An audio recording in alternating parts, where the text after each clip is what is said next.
Alors ce matin, avec philosophie, en ce vendredi matin, on a parlé de la représentation. Et ça fait totalement écho à ce que je disais hier sur la confiance. Quelqu'un qui ne fait pas confiance ne veut pas être représenté parce qu'il a peur d'être trahi. On l'a vu avec les Gilets jaunes. Donc, la confiance, c'est ce qui permet la représentation, c'est ce qui sous-tend la représentation. S'il n'y a pas de confiance, la représentation n'est pas légitime, si on peut dire.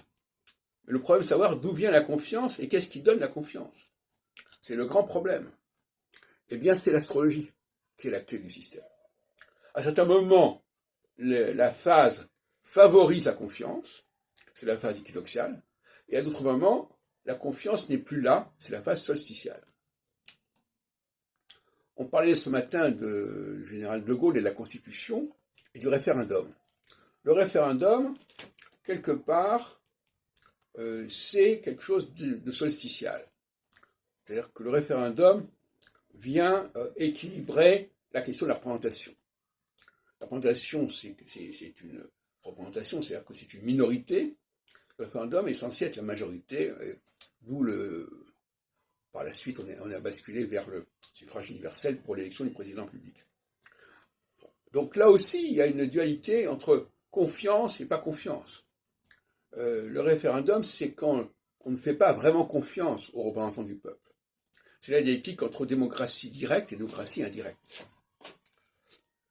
Et le débat qui a eu lieu ce matin avec philosophie a complètement oublié, si on peut dire, la question de la cyclicité.